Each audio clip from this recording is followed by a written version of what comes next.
Vamos estudar a palavra de Deus. Abra sua Bíblia aí, por favor. Evangelho segundo Mateus, capítulo 22, versículos 34 até o 40.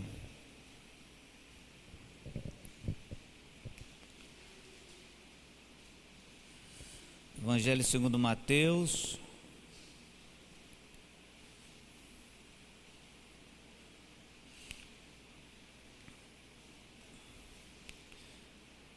vinte e dois, 34 ao 40. Na minha versão da Bíblia tem um título, chama-se O Maior Mandamento. Vamos ler? Diz assim a palavra de Deus: Ao ouvirem dizer que Jesus havia deixado os saduceus sem resposta, os fariseus se reuniram. Um deles, perito na lei, o pôs à prova com esta pergunta: Mestre, qual é o maior mandamento da lei? Respondeu Jesus: Ame o Senhor, o seu Deus, de todo o coração, de toda a sua alma e de todo o seu entendimento. Este é o primeiro e maior mandamento. E o segundo é semelhante a ele: ame o seu próximo como a si mesmo. Destes dois mandamentos depende toda a lei e os profetas. Amém. Ó Deus, obrigado, Jesus, pela Tua palavra. Eu te peço, fala conosco, Senhor, e glorifica o Teu nome, em nome de Jesus. Amém e amém. Você pode sentar.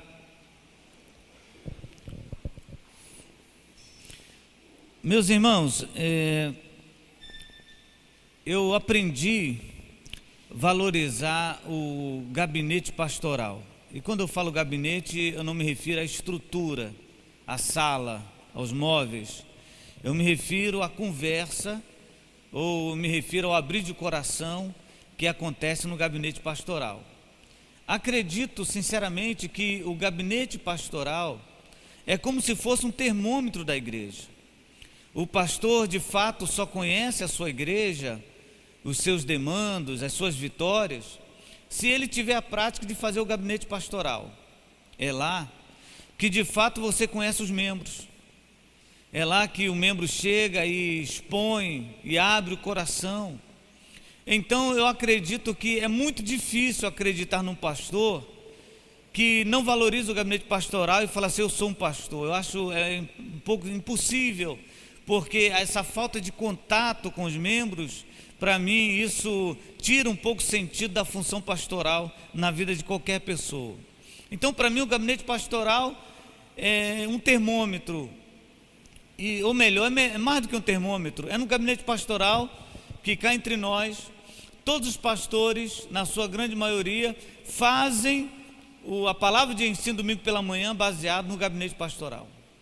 Porque no gabinete pastoral é que nós vemos as necessidades. Eu não sou ingênuo ou hipócrita para dizer para você assim: não tem nenhuma influência. Claro que tem. Você vê a necessidade da ovelha, você entende o que ela está passando, aí você então começa a fazer assim um cálculo de como a igreja está vivendo. E a minha atividade em gabinete pastoral, ela começou há muito tempo, desde antes de eu ser da Igreja Nova Vida, que foi a igreja que começou esse hábito, mesmo na outra denominação, eu tinha por costume atender as pessoas. E normalmente o atendimento em gabinete pastoral, eles vão mudando de acordo com a época. Por exemplo, houve época em que o gabinete pastoral era basicamente um centro de libertação. As pessoas procuravam o gabinete pastoral porque estavam ouvindo vozes, porque tinham problemas espirituais. Então, normalmente, em gabinete pastoral, você está conversando com a pessoa, de repente a pessoa virava o olho, mudava a voz e partia para cima. Era um negócio assim, quase que um ringue. Era quase que todo gabinete. Isso era, não vou dizer que comum, mas era, na maioria das vezes, o assunto era esse. Ah, pastor, alguém fez uma macumba para mim, alguém fez um trabalho para mim. Então, uma época, o gabinete pastoral ou o atendimento no gabinete pastoral girava em torno da espiritualidade. Passou-se um tempo e o gabinete pastoral começou a se transformar, ou ser transformado em psicanálise de casamento. Era só problema de casamento, só problema de relacionamento. Olha, quando ia uma esposa lá, uma mulher, falando, pastor, eu preciso falar com o senhor, eu já estava já com os textos preparados, porque era certo o negócio. Se não certo, 90% era isso. Ah, pastor, que eu estou com problema em casa, não sei o quê, não sei o quê. Isso se acumulou ou se potencializou com o crescimento da tecnologia, sabia disso? Não são poucas as pessoas que procuram pastor em gabinete, procuravam nessa fase aí, dizem, não, porque meu marido conheceu alguém na sala de bate-papo, porque a minha esposa conheceu alguém pela internet. Era sempre um negócio assim muito mirabolante. Por quê? Porque a pessoa se entregava o seu coração a alguém que ela nunca viu. Meu Deus, como é que pode um negócio desse, né? Não, pastor, eu fui laçado, eu fui tragado com aquelas palavras. E na época, né, hoje tem a tecnologia que você vai na sala de bate-papo, nem sei se existe ainda, mas no WhatsApp, por exemplo, você pode falar e visualizar a pessoa, né? Há tempos atrás era o tal do MSN, quem lembra disso? Que era só a frase, só o texto, e na sala de bate-papo não tinha foto, era só texto, e as pessoas se deixavam laçar pelas palavras. Era um negócio assim impactante para mim no gabinete pastoral. Aí vinha atrocidades, não, eu vou deixar minha casa porque me apaixonei por fulano, já viu, nunca vi, não, você já teve contato, nunca tive, mas estou apaixonado. Bom, resumindo a história, houve essa fase que o gabinete pastoral era um centro de conciliação, ou de reconciliação de casais, parecia a sala do júri da vara de família, quando o juiz pergunta assim, há conciliação, não há conciliação, era basicamente isto. Passado um tempo, e agora eu me reporto ao tempo que nós estamos vivendo, normalmente as pessoas que nos procuram, essa semana eu atendi alguns irmãos, as pessoas que nos procuram, elas procuram simplesmente por problemas na alma. Eu não sei o que está acontecendo com a igreja do Senhor, eu não sei o que está acontecendo com os crentes, que professam a fé, que falam de uma fé, que falam de uma espiritualidade, mas estão tão destruídos dentro de si. Parece que a ansiedade, parece que, não sei se a personalidade arranhada ou doente, não sei o que está acontecendo, e o que me causa estranheza é que a maioria desses gabinetes que nós estamos fazendo hoje, é claro que são de crentes, a maioria deles é assim, pastor, eu preciso saber quem é o culpado. Há tempos atrás nós procurávamos gabinete pastoral procurando uma solução. Você já procurou um gabinete pastoral? Quem já procurou aqui? Ninguém. Poucas pessoas. Nós não procuramos querendo uma solução, mas normalmente hoje em dia se procura o gabinete pastoral para identificar o culpado. E a nossa lista de culpado hoje está baseada em três pessoas, em três agentes. Primeiro, Deus. Segundo, nós mesmos. E terceiro, as pessoas. Primeiro nós culpamos a Deus, dizendo, Deus me abandonou, Deus não está comigo, pastor, porque eu não consigo emprego, Deus não está comigo porque a minha família está assim, Deus não está comigo porque o meu coração está triste, porque a minha alma está triste, Deus não está comigo. Nós já chegamos no gabinete pastoral indicando um culpado, transportando para esse culpado todo o nosso peso. E baseado nas conversas que tive aí essa semana, é claro que não vem ao caso, e nunca faria isso, citar nome ou caso, mas eu notei que todos eles, era problema íntimo da alma, do coração. Então por isso nós vamos meditar hoje sobre a cura da alma, o curando a alma. Estou esclarecendo assim, porque você pode falar, meu Deus, o pastor deve estar em depressão. Não tem nada a ver. Eu estou preocupado com você, estou preocupado com a sua alma. Amém? Vamos então, primeiramente, analisar aqui o texto. Na época de Jesus, os religiosos judaicos, ou os religiosos praticantes do judaísmo, eles se dividiam em si em cleros, em grupos. Existiam os mais famosos, os saduceus e os fariseus. Eles se dividiam em crenças. Um acreditava em anjos, outro não acreditava. Um acreditava na ressurreição, o outro lutava contra isso, mas defendiam, entre aspas, a mesma bandeira. E que bandeira é essa? Era a bandeira do judaísmo. Todos eles acreditavam no mesmo Deus. Aí você pode falar assim, isso é possível, pastor, dentro da mesma religião? É. Você vê a religião evangélica no Brasil, quantas bandeiras surgem aí? quantas divisões baseadas em doutrinas, quantas coisas surgem aí baseadas em pensamentos, em verdades, que dizem que são verdades, divisões. Eu me recordo quando, na Idade Média, havia essa confusão no clero da igreja, sobre o negócio de purgatório, se existe, se não existe, aquela confusão toda, vamos dividir, vamos dividir. Agostinho de Hipona, ele fala uma frase que me ensinou muito. A frase é a seguinte: olha, quando vocês se reunirem na liderança da igreja, faça o seguinte, gente: no que for essencial, tenha unidade; no que não for essencial, liberdade, mas em tudo o amor. Então, essas brigas, elas acabariam se nós entendêssemos isso. Aquilo que é essencial ao evangelho deve ser mantido, aquilo que não é essencial, vamos dar liberdade aos irmãos, vamos ser tolerantes. Porque não, você não é crente, olha só a roupa, desculpa, Jacinta, um exemplo, tá bom? Olha só a roupa da Jacinta, ela está com a cor marrom, creme, grafite. Essa roupa não pode, tem que ser branco para a igreja, porque expressa santidade. Gente, liberdade nessas coisas. Agora, o que é essencial? Crer na ressurreição, crer na salvação, crer nos dons espirituais, tem que ser unânimes. Bom, havia essa divisão lá, e o texto fala que um desse grupo já tinha indagado a Jesus e tinha se dado mal. Jesus já tinha feito eles ficarem calados, e o grupo que ficou calado, segundo o texto aqui, foram os saduceus. Então os fariseus falaram assim: uma coisa, agora nós vamos mostrar para os saduceus que nós somos mais inteligentes do que eles, e não vamos ficar calados. Vamos perguntar a Jesus qual é o maior mandamento. Vamos ver se ele sabe, porque na realidade não havia aqui uma dúvida, isso aqui era uma armadilha. Se ele fala que o mandamento não era amar a Deus ou outros mandamentos, está vendo? Você não observa o nosso mandamento, você não é digno do céu não, você não é filho de Abraão. Então Jesus vai e responde para ele, e Jesus divide em 2 mandamentos. Não sei se você notou aí, ele fala do primeiro e principal e fala do secundário ou do segundo. Ele responde assim: olha, respondeu Jesus: ame o Senhor, seu Deus, de todo o coração. Está com a Bíblia aberta? Se você puder sublinhar: de todo o coração, de toda a sua alma e de todo o seu entendimento. Está dando para entender? Amar a Deus, vou repetir, ou melhor, vou pedir para você repetir. Como? De todo o coração.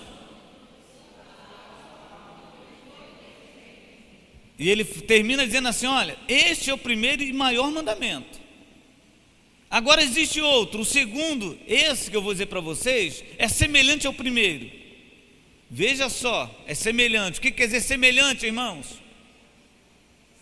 Próximo da igualdade, né? Mais ou menos parecido. Ele fala o seguinte: olha, ame o seu próximo como a si mesmo. O que tem a ver de semelhança nisto? Agora vamos analisar o primeiro. Primeiramente, Jesus, ele tenta nos ensinar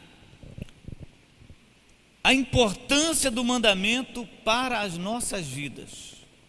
E eu queria que você entendesse primeiro o seguinte: que nenhum mandamento divino tem como objetivo o próprio Deus. Deus não faz leis para si mesmo. Deus não advoga em causa própria. Todo mandamento que Deus fez e que Deus criou, Ele fez por nossa causa, e para que nós vivêssemos melhor observando os seus mandamentos. Qual é o significado da palavra mandamento?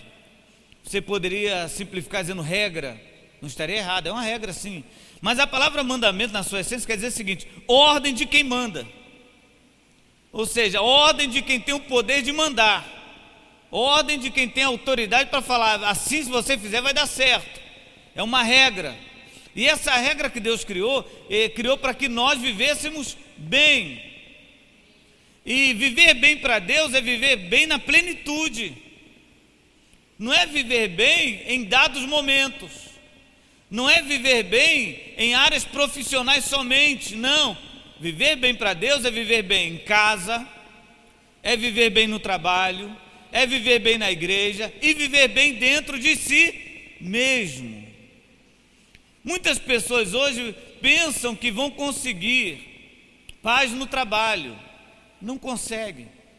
Se a sua casa não estiver paz, nada que você fizer vai gerar paz, nada. Você pode até fugir, se esconder no trabalho, na escola, como se fosse uma fuga de verdade, mas o seu coração vai estar em paz, porque o lugar de paz é a tua casa. Por isso o salmista falou assim: orai pela paz de Jerusalém. O que quer dizer Jerusalém? Casa da paz. Como é que você vai pedir paz para um lugar que se chama casa da paz? É um negócio intrigante. Pois bem, ele fala o seguinte: olha, a regra que eu vou dar para vocês serem felizes. E eu pergunto agora: quem quer ser feliz de verdade, diga amém. Quem é feliz de verdade, diga amém. Jesus fala assim: olha, se você quer ser feliz de verdade, eu vou dizer para você duas regras. A primeira, veja bem o que ele fala: ame o seu teu Deus de coração, de toda a tua alma e de todo o seu entendimento. Queridos, o que ele quer dizer com isto? Jesus quer dizer o seguinte: que coração aqui, ele está falando sobre aquele momento emocional. Você sabe muito bem que o coração é a origem dos sentimentos de forma simbólica, você sabe disso, né? Por favor, estou perguntando isso para você porque semana passada fui surpreendido com um irmão, obreiro, para você não ficar conjecturando, fora do estado do Rio de Janeiro, que disse para mim assim, pode ser qualquer estado, né? Disse para mim assim: ué, pastor, não é o coração não, isso é o sentimento? Para que serve o coração? Falei: rapaz, o coração é uma bomba que bombeia seu sangue. Só isso? Aí eu falei: você está brincando comigo? Não é possível, né? Regra básica da anatomia. Você está brincando comigo? Não, pastor, para mim o sentimento vinha de lá. E a Bíblia não fala sobre tudo tem que guardar, guarde o coração. Eu falei: ô anta, né? Isso aí é uma forma simbólica. É minha forma amorosa de dizer com o obreiro é assim: anta, você tem que entender que é a forma simbólica, uma analogia. Mas quando Jesus fala aqui de todo o coração, ele está falando das suas emoções, seu sentimento. Ame a Deus. Você já chorou na presença de Deus? Você já sorriu na presença de Deus? Coração transborda, ele exalta, ele enaltece. Mas ele fala assim: mas não fique só nas emoções não. Ame também a Deus, eu vou adiantar o versículo, de todo o teu entendimento. O que Deus está falando agora? Da sua razão. Conheça a Deus, estude a palavra de Deus. Jesus sempre defendeu uma adoração racional.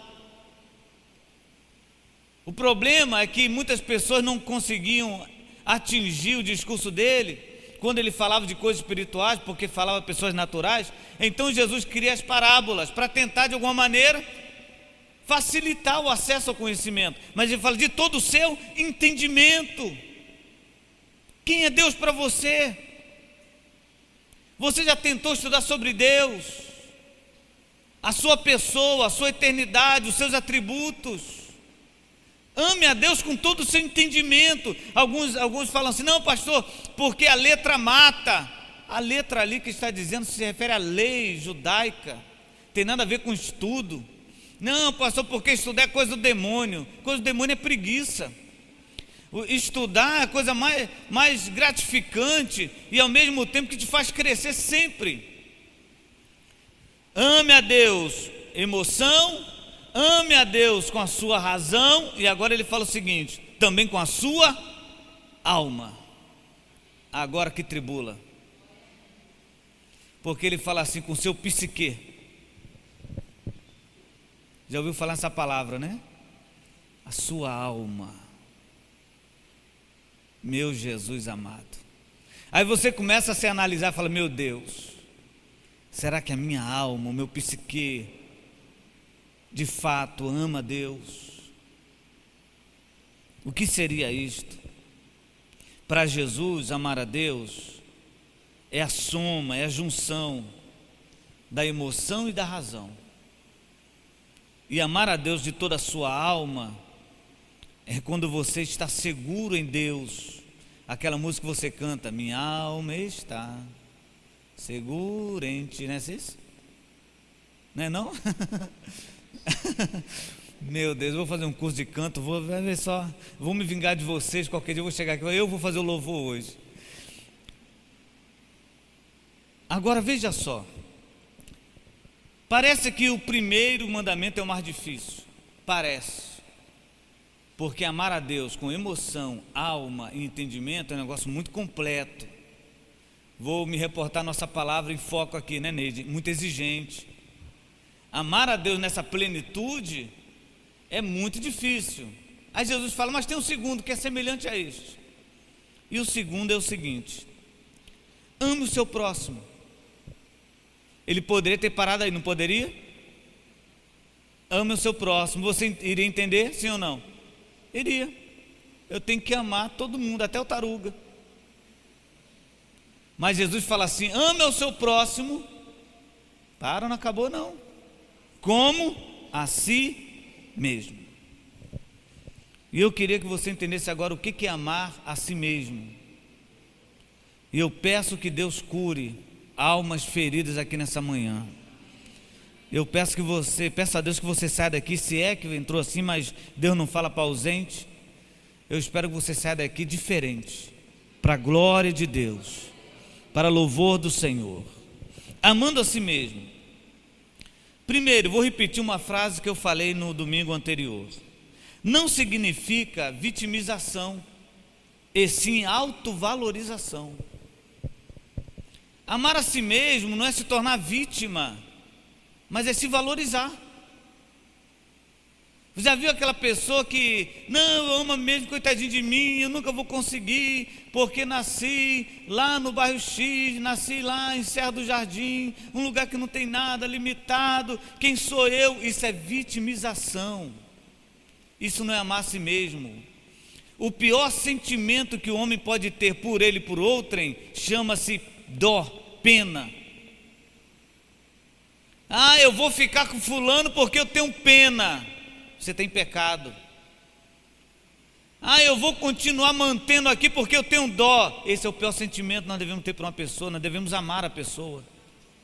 É muito melhor do que ter pena, muito melhor do que ter dó. E falando, não, porque eu sou vítima, eu tenho pena de mim. Isso não é amar a si mesmo. Amar a si mesmo é se autovalorizar. Vai dar certo, Deus é comigo. Aquela história que falaram que eu sou tapado, que eu sou burro, que eu não sei o que, não aprendo. Falaram porque quiseram falar, mas com Deus, com Deus eu faço proeza. Com Deus eu posso todas as coisas. Valorize a si mesmo. Hoje em dia, irmãos, criou-se um perfil, vou até melhorar o linguajar, vou apelar para a informática, criou-se um layout de perfeição. Que layout é esse? A mulher tem que ser assim, assim, assim. O homem tem que estar nesse estado assim. Se não for, está fora dos padrões. E as pessoas estão se mutilando para tentar chegar no padrão, porque a sociedade disse que é o melhor. Ame você mesmo. Se Deus fez você baixinho, ame você a si mesmo. Se Deus fez você com muito cabelo, se ame assim. Com pouco cabelo, ame assim também. Você é um pouquinho fofinho, adore a Deus por isso, irmão. Valorize você, porque se você não se valorizar, quem vai valorizar? Você é especial para Deus. Deus fez você, irmão. Você é obra-prima do Criador. Aleluia. O diabo, ele tem raiva de nós, sabe por quê? Porque Deus nos colocou no lugar dele. Deus nos colocou como obra perfeita, como coroa da criação. Você é especial para Deus. Essa história de, meu Deus do céu, porque eu sou assim. Bom, amar a si mesmo também não significa projeção. Eu vou explicar, são termos da psicologia, e sim aceitação. Repetindo, amar a si mesmo não significa projeção, e sim aceitação. O que é projeção? É quando você lança sobre outro culpas que são suas. Já viu aquela história? Eu estou assim por causa dele. Pastor, lá em casa o meu casamento não está bom porque o meu marido faz isso. Pastor, lá em casa não está bem porque a minha esposa é assim. Nós sempre projetamos as nossas falhas. Nós sempre lançamos sobre o outro as nossas falhas. Amar a si mesmo não é isso, irmão. Amar a si mesmo não é fuga, amar a si mesmo é aceitar. Cara, eu sou uma besta quadrada. Eu errei, eu preciso acertar. Melhor forma de você acertar um erro é voltando onde você errou e pegar o caminho certo. É muito melhor do que você procurar culpados. Porque se você for procurar culpado, você vai achar em tudo que é lugar. Por exemplo, dá um exemplo para você aqui, absurdo, mas pessoal. Teve um dia que eu estava atribulado, assim, irritado, cansado. Já ficou assim? Só eu que fico. Eu olho assim pelas carinhas angelicais aqui, eu acho quase impossível você ficar com raiva. Eu falo, meu Deus, isso aqui está com um pé no céu. Mas tem dia que eu estou irritado, acredite se quiser. E eu fui, irmãos, pegar um exame que eu tinha feito há 2 semanas, um eletrocardiograma que eu preciso fazer 6 meses, dependo daquilo. Fui lá pegar o exame. Cheguei lá, não estava no lugar, o moço sentado do lado do balcão, bom dia, bom dia. Pois não? Eu vim pegar o eletrocardiograma que eu fiz e tal. Qual o nome? Fernando Firmino Costa Filho. Ele estava sentado, continuou, só baixou a cabeça, pegou uma coisa no chão, virou de mim. Pois não? Falei, gente, isso é filme de comédia. Não é possível. O que o senhor deseja? Eu falei, vim buscar meu eletrocardiograma. Ah, sim, lembrei, não é Fernanda, né? Eu olhei para mim assim, não, é Fernando. Ah, tá bom. Aí levantou, saiu, passou uns 5 minutos eu sentado. Aí quando eu vi eles voltando, me aproximei do balcão ali. Pois não? Sério? Falei, gente, estão testando me provar, estão tentando me provar. O que eu pensei? Isso é um atribulado, isso não sei o quê. Porra, raciocinei, falei, gente, não, eu estou nervoso mesmo. Que se eu tivesse na paz, eu ia rir desse moço. Eu ia falar, rapaz, eu ia achar engraçado, mas eu estava tão irritado que eu precisava de uma vítima, e a vítima foi ele. Eu bati no balcão, rapaz, você está com algum problema? Estou aqui, não sei o que, nervoso, né? Porque eu precisava de alguém. Amar a si mesmo não é projetar, é aceitar. Outro dia, algum tempo atrás, eu liguei para o Bispo Miguel e falei, bispo, eu não vou à igreja hoje de manhã. Aí o Bispo Miguel falou assim, por que, rapaz? Domingo de manhã você não vai? Eu falei, bispo, eu não estou bem. Se eu for à igreja, eu vou encontrar uma vítima. Então me deixa aqui em casa, tranquilo, em paz. Aí ele falou assim, Deus te guarde. Saiba quando o erro está em você. Veja as suas possibilidades, suas limitações. Se você não está bem, não estou bem. Não projete para os outros, não, é você mesmo. Ah, o meu ambiente de trabalho me deixou nervoso, é porque você já foi nervoso. Ah, minha família está em tribulação, é porque você já está atribulado. Não projete, aceite. Amar a si mesmo é outra explicação. Não significa negar as falhas, e sim superá-las. Amar a si mesmo não é negar que você falha, mas sim superar as suas falhas. Quantos aqui falham? Tem como negar? A gente até tenta justificar, mas quando você nega a sua falha, você não está amando a si mesmo. Amar a si mesmo, você fala, eu vou superar isso aí, eu vou levantar a cabeça e vou começar de novo. Eu falhei, mas Deus é comigo. Eu falhei, mas meu Deus é um Deus de oportunidade. Eu falhei, mas aquele que cai, o nosso Senhor, levanta, supere. Agora vamos falar sobre amar o próximo. E eu vou terminar nesse amar o próximo. Está cedo ainda, dá para falar até amar todo mundo. O que significa amar ao próximo? Dá um dinheiro para ele. Amar ao próximo é muito mais do que suprir necessidades básicas.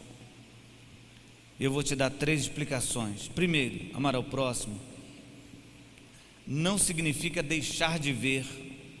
Você conhece aquela expressão vista grossa? Amar ao próximo não é fazer vista grossa, e sim ver por completo. Isso é amar ao próximo. Não é você ver Um exemplo, o diácono Delan fazendo algo errado, mas porque é o meu amigo. Não, Delan, está tudo bem. Isso não é amar o Delan. Amar o diácono Delan é corrigi-lo, é confrontá-lo, é exortá-lo. Isso você está amando. Amar o seu filho, desculpa, Delan, o exemplo. Amar o seu filho não é você botar a mãozinha na cabeça dele não, amar o seu filho é você confrontar o seu filho, é você mostrar os defeitos dele, os erros dele. Isso é amar. Amar o próximo não tem nada a ver com você ser bonzinho demais. Eu costumo dizer para os irmãos o seguinte: eu confesso que eu pego muito no pé das pessoas. Ô, meu irmão, não veio à igreja, senti sua falta. Teve até um dia que eu estava brincando com um irmão aqui da igreja, quando o irmão falou: poxa, pastor, sentindo tanto sua falta. Eu falei: se o senhor for na igreja, né, o senhor vai me ver lá, não vou matar a saudade. Mas eu falo assim com carinho. E eu normalmente digo para as pessoas o seguinte: quando a pessoa fala: pastor, o senhor está me cobrando muito, eu falo assim: irmão, se preocupe quando eu parar de cobrar. Porque quando eu parar de cobrar e parar de perguntar por que você veio na igreja, é sinal que eu já abri mão. Porque amar a pessoa é isso, irmão. É você ver os defeitos da pessoa, é você corrigir a pessoa. Mas não falo corrigir com afronta, né, irmão? Pelo amor de Deus, com falta de educação. Confrontar com amor, corrigir a pessoa. Você ama alguém, veja essa pessoa por completo. Amar ao próximo também não significa deificação. O que quer dizer deificação? Tornar Deus, né? E sim humanização. Nosso maior problema na igreja, eu me refiro agora à nossa vida cristã, é que nós temos por costume, de uma forma até natural, colocarmos a nossa liderança como Deus. Pastor, isso é errado? O respeito, a submissão, tudo isso é muito válido. O amor, a liderança, isso é tudo válido. Agora, você acreditar que essa pessoa é um Deus é um perigo. Por quê? Porque nós começamos a ver essa pessoa como infalível. E quando você vê uma pessoa como infalível, na primeira dificuldade dela, o que você tem no coração? Uma frustração. O maior problema nosso hoje na igreja é que nós, ao invés de vermos as pessoas como humanos, nós vemos como deuses. Fulano é um Deus. Ah, se ele cair. Quantas pessoas que eram evangélicas, crentes, que hoje estão no mundo, e você pergunta: por que você saiu da igreja? Ah, eu saí porque fiquei decepcionado, eu saí porque fiquei frustrado. Mas por que ele ficou decepcionado e frustrado? Porque ele via aquela pessoa como um Deus, como uma divindade. Veja as pessoas como humanos que falham. Se você me ver como humano, você vai me compreender melhor.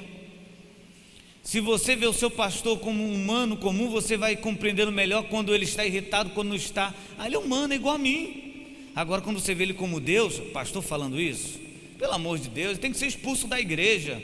Por quê? Porque você acha que agora o pastor, ele tem que ser extremamente correto. Ele agora é uma divindade. Amar o próximo, irmãos, não é achar que ninguém é Deus, mas sim humanizá-lo. Para mim, amizade, vou dar um exemplo que eu uso para a igreja, mas acho que dá certo. Para mim, amizade é como um quadro. Você já viu esses quadros agora da era moderna? Como são bonitos? Você não entende nada, mas são bonitos. Você vê um monte de cores lançadas assim numa tela. Não, isso aí são modernidade e tal. Você olha: meu Deus, quanto que é esse quadro? Esse quadro aqui é 500 mil reais. Aí você pensa: minha filha de 4 anos faz quadro. Tu pensa, né? Meu Deus, não tem nada aqui. Você olha aquele negócio. Bom, mas você vai se apaixonando por um quadro. E você, assim como eu, é mais simples. Você compra um quadrinho que tem um riozinho, riacho, que tem uma casinha, um negócio assim que você entende, né? Aí você compra, tem um barquinho lá. Você fala: vou botar na minha sala, porque quando eu estiver atribulado, eu vou olhar para esse quadro, vou me acalmar. Aí você pegou o quadro, levou para sua casa e fica lá. Se você olhar para esse quadro mais 3 vezes, você vai começar a achar defeito. Você gostou do quadro, mas você vai olhar assim: esse azul aqui da água está mais escuro que o de cima. Esse moço aqui no quadro está muito magrinho, parece um ET, gente. Isso aqui, olha, podia ter um corpo melhor. Você vai achar defeito. Por quê? Porque quanto mais você olhar, mais defeito você acha. Amizade é assim. Quanto mais você andar com a pessoa, mais defeito você vai achar.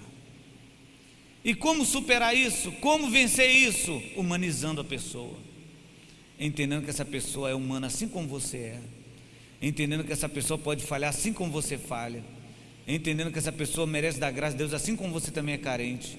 Isso é amar o próximo. E por último, amar o próximo não significa absolvição, e sim justificação. Repito, amar o próximo não significa absolvição, e sim justificação. Quantos aqui já levaram a chinelada do pai? Nosso irmão ali levantou a mão com os 5 dedos bem estendidos. Chinelada boa. Você fez uma pirraça, sei lá qual foi. Eu fazia algumas quando era criança, já te contei algumas, vou parar por aí. Mas você fez alguma, não fez não? Você bateu no gato, bateu no cachorro, você bateu no seu irmão mais novo, vai dizer que não. Nunca tirou um casquinho do seu irmão mais novo. Você fez alguma coisa, aí seu pai descobre. Aí você chega para ele e fala assim: pai, me perdoa, pai. Se você era uma criança crente, fala: eu fiz pela obra. Eu fiz porque Deus mandou. Sei lá o que tu vai falar, já que tu é muito espiritual. Eu fiz porque o anjo Gabriel desceu e mandou. Tu vai falar isso tudo, né? O que teu pai faz com você? Está perdoado, meu filho? Não, Deus te abençoe. Olha, está perdoado. Vai, aí tu acabou de sair da absolvição, você vai pegar o teu irmão de novo e está com um tijolo na cabeça dele agora. Por que você, primeiro você beliscou, agora você está com um tijolo? Porque você sabe que o seu pai vai te absolver sempre. Não há punição. Amar o próximo não é absolver, amar o próximo é justificar. Porque você fez isso, vai acontecer isso contigo. Você lembra de um homem lá no Jardim do Éden? Deus queria tudo. Imagina, eu fico imaginando a criação, já estou terminando já, irmãos. Imagina a criação, Deus cria tudo perfeito. Aí fala assim: está vendo essas árvores aí, Adão? Estou vendo. Dá um passeio com Eva. Eles passeiam. Vocês podem comer tudo, mas está vendo aquela árvore lá? A mais bonita? Dessa não come não. Poxa vida. Algumas pessoas falam que o fruto, né, do pecado era uma maçã. Eu acredito que era uma jaca manteiga. Porque ninguém consegue resistir a uma jaca no geladinho, irmão. Bom, diz para lá. Está lá o fruto. É mais ou menos assim: você tem um filho de 3 anos, aí você vai levar ele para um quarto dele, põe uma mesinha no meio do quarto, põe um pudim lá, um negócio que ele mais gosta, um pudim, e fala assim: esse aqui está aqui, mas você não come não, tá bom? Fecha a porta. Se você tiver tempo de fechar a porta sem ele comer, vai ser um milagre. Mas ele vai comer. Aí o que você faz? Vai dar outro? A partir de hoje você vai ficar uma semana sem comer pudim. Amar o próximo não é absolver. Amar o próximo é justificar a pessoa. Por que está sendo punido? Você vai ser punido por causa disso. Amar o próximo, irmão, não é aceitar tudo que a pessoa faz. Amar o próximo é também, repito, confrontar a pessoa. Cuidado com a tua alma. Cuidado com o teu coração.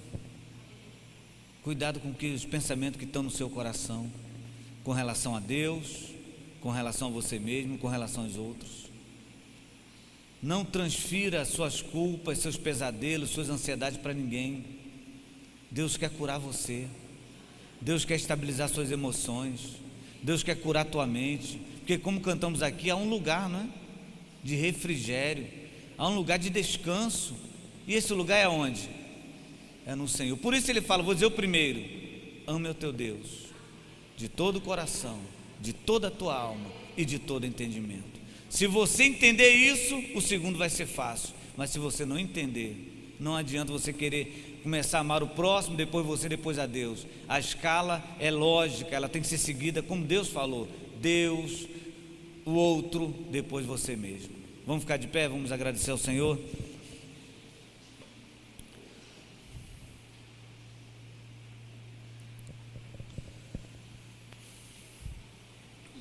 Eu quero orar por você. Eu não posso também simplesmente jogar essa informação em cima de você e não orar por você. Eu queria ter o privilégio de orar pela sua vida. E por falar em privilégio, você que esteve aqui na terça-feira, que eu pedi os irmãos para anotarem num pedaço de papel um pedido de oração milagre, quem lembra disso? Bom, conforme for acontecendo, traga também por escrito. Por que estou falando isso? Porque Deus está fazendo. Deus está abrindo porta de emprego, Deus está curando, Deus está fazendo maravilhas. Eu tenho visto milagres aqui.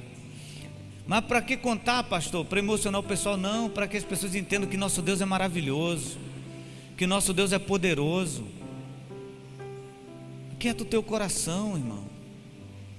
Vamos pedir ao Senhor que estabilize as nossas emoções, em nome de Jesus. Vamos pedir a Deus que guarde de fato o nosso coração. Vamos pedir ao Senhor que Ele acalme a tempestade que está na alma. Parece que estamos vivendo uma tempestade exterior todos os dias, mas de fato ela está dentro de nós. Somos nós que estamos inquietos. Somos nós que estamos em meio a uma tempestade. O barco que está quase virando não é do outro, não é nosso barco. Eu queria orar por você, se quer essa oração, você que precisa de uma cura para a sua alma.